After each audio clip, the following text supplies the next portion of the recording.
Many consider him the master of reinventing himself, but this time round, after his presidential loss in the recently concluded general elections, many see that the future portends doom for none other than former Prime Minister and leader of Azimio, Raila Odinga. He is our person of interest today on this particular insightful edition of Siasa Brigade. I'm yours truly, Richard Mwenja. Such an honor and privilege to have you on board. And with me is the only name in matters political analysis and public scholarliness, I can put it that way, Herman Manyora. Great to see you. Thank you, but the accolades are two men and most of them are not true. Continue. You've rubbished off being a low-key billionaire among many others. I'm none of those things. All right, so today we're talking about someone who is your great ally, Raila Odinga. Yes. And the center of our conversation today is on people find that his sparkle, or rather shine, is kind of fading away. Unlike many times in the past whereby he's always reinvented himself, this time they portend doom should he launch a sixth presidential bid. Now let's start it from here.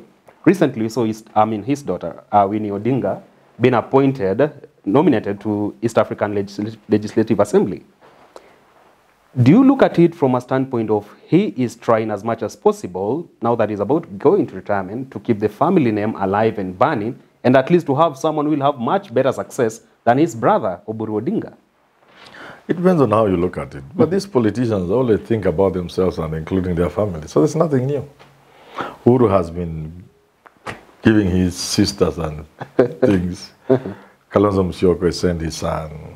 Ruto is appointed his daughter, deputy ambassador, now things. It's normal with politicians. But then again, unlike his brother, who's been in the political arena for decades now, yes, Winnie Odinga has come forth and brought in this new shine in way of how she does her politics.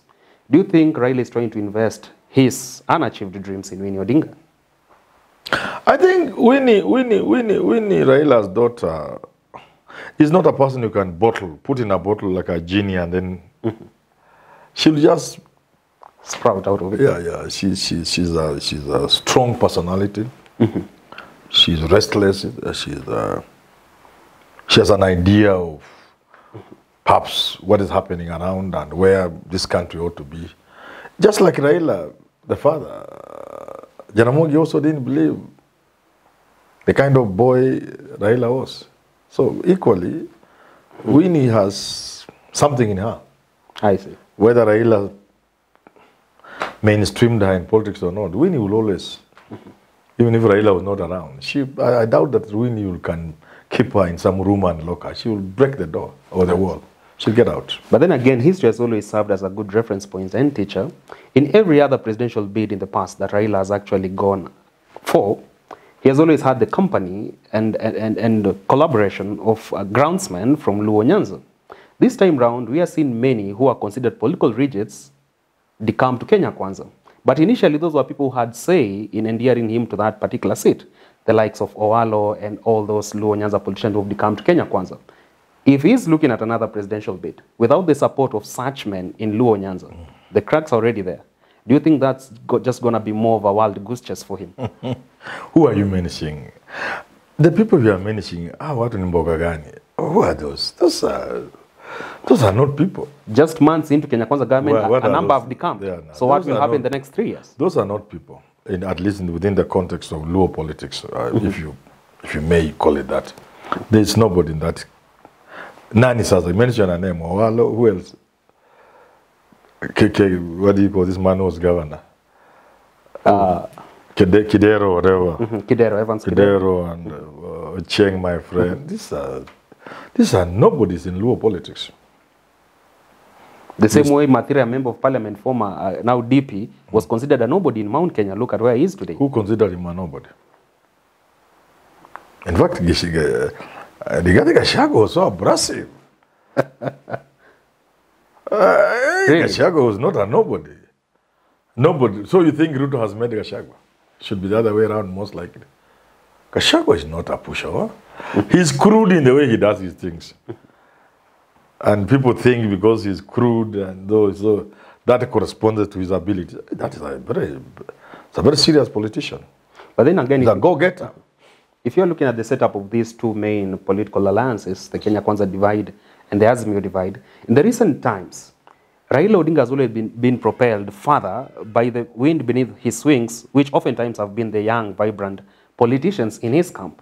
talk of Babu Owino, the likes of Ledamo Lekina, Edwin Sifuna, and so forth.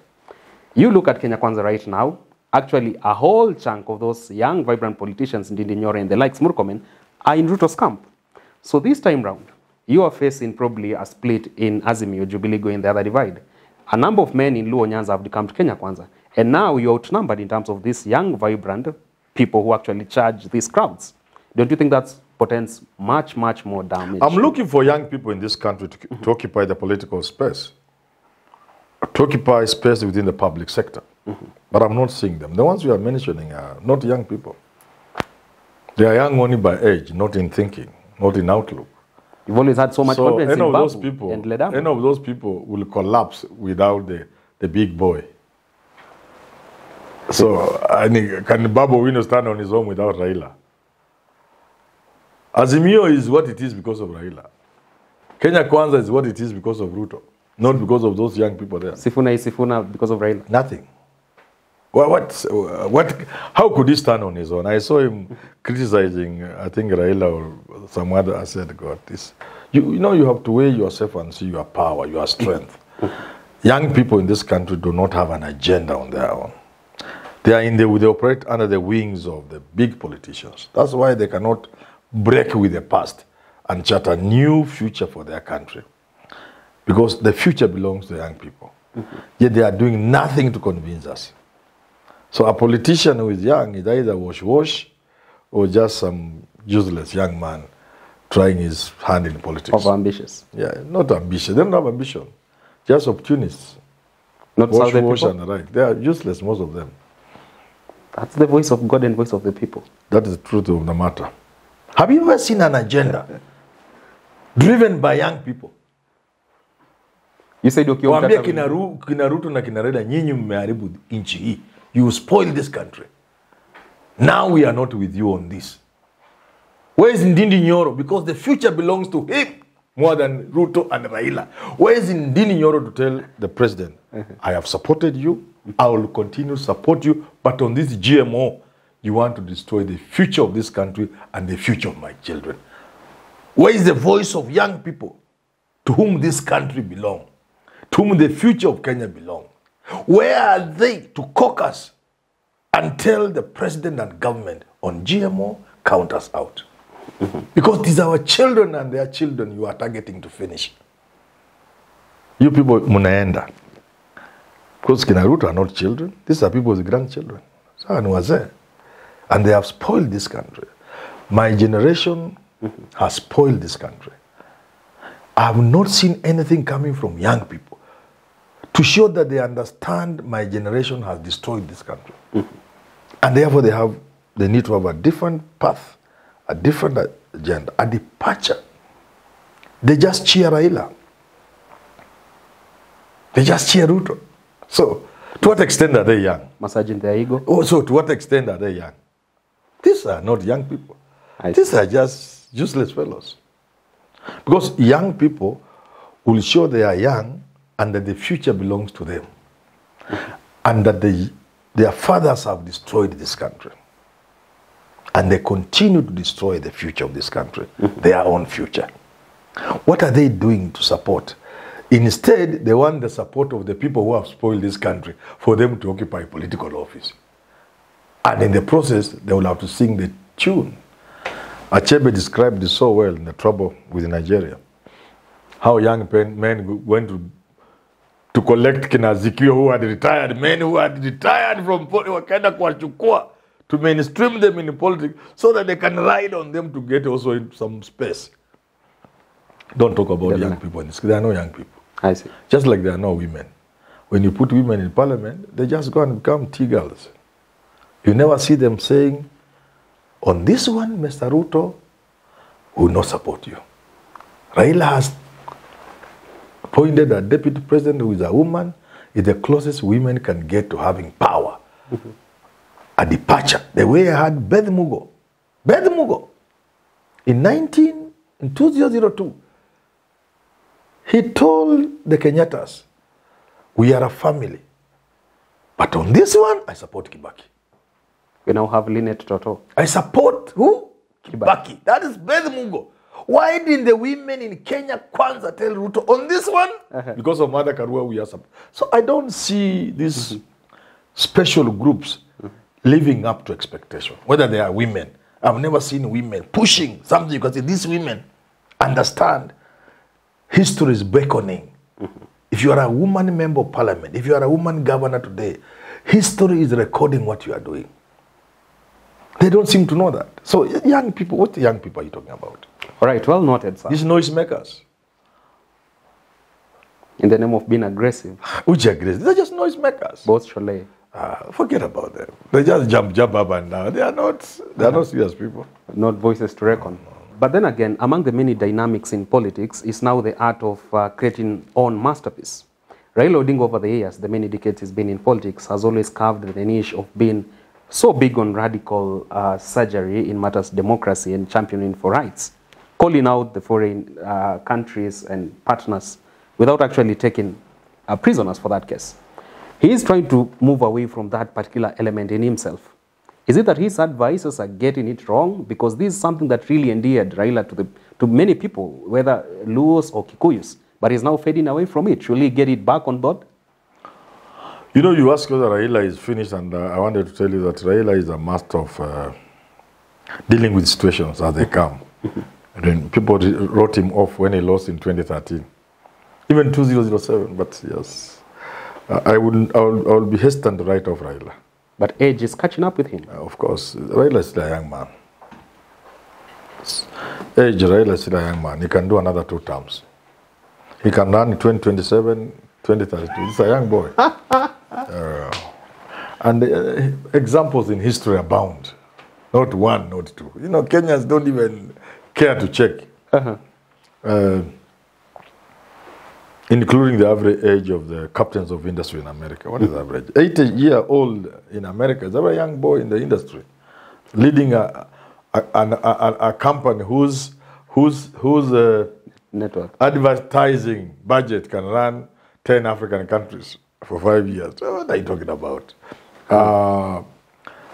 That element. You see, politicians keep reinventing themselves. Mutating. They keep changing as a strategy.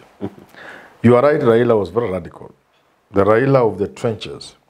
He realized he had to shed off that image in order to endear himself to the Western countries. In order to endear himself to the business community. And indeed, it paid dividends.